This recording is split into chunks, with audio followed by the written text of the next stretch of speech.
Hi, I'm Mo. I'm Jenoa. And we're having the Sex Talk. Today I'm going to answer another question that somebody wrote into us via email. I've been dating someone, but lately I've been feeling like things are moving too fast. How do I slow things down without hurting their feelings? Okay, I'm going to speak as someone who is a part of the lesbian community and say, I always thought that this was a purely lesbian thing, like the U-Haul lesbian, where you meet someone and move in and everything within 3 weeks. And it's very common. 3 dates. Yeah. And you just merge super quickly. But I've heard from a lot of other people that people who are straight do it, gay men do it. It's not just a lesbian thing. We're like really famous for it. It's true, and I would have to say that if two people are moving really fast and both people are okay with it, then let it be. Really? Well, yeah. If two people want to do that and speed things up and get married and have babies in the heterosexual world or even in the lesbian world, then it's not an issue. But for this question, I'm feeling like one person is feeling like they're moving faster than the other. Okay. So I guess I felt that it was just unhealthy because you're sort of in the midst of all your sex hormones and you're, you know, not really thinking with your right mind because you're high as a kite on sex hormones.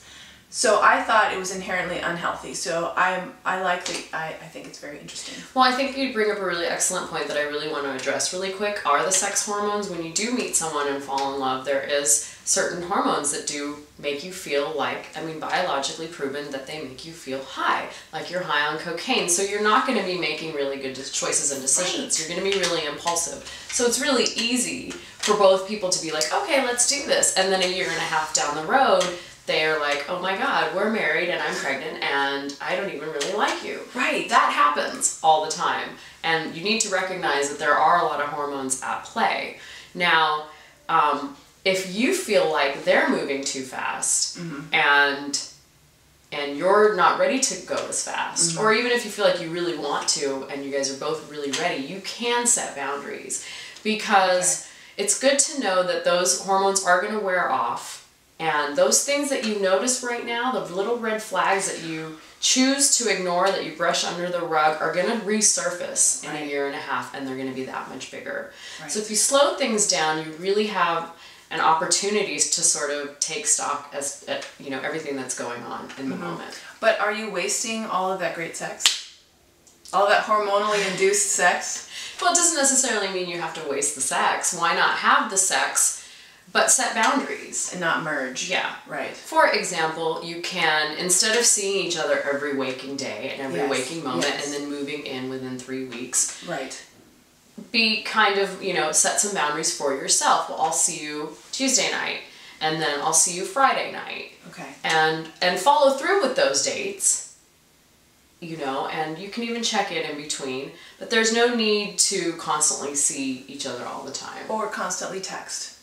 Which is the new version of constantly seeing each other. You could still like have a job but you're like 24/7 connecting with that person via text. So maybe lessen that a little. Have rules in place. I would definitely lessen that a little. A good rule of thumb is that you don't text while you're working.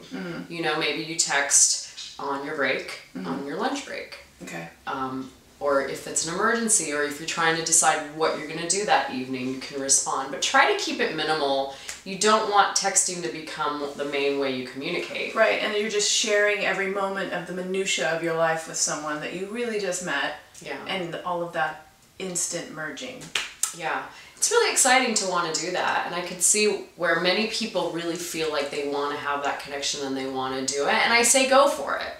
But try to do it consciously and deliberately, and try not to use that person as like the person that catches you when you fall. Does that make sense? Yeah, because you have friends for that. And don't ignore all your friends. And don't ignore all your friends. Keep your family and friends also important. But that's, you know, that just gets hard when you're high on sex. Yeah, it's hard. Sex high. But, you know, we're grown-ups and I don't know, I want to have a healthy relationship that doesn't end crazy in a year and a half. Yeah. I would like to. Yeah.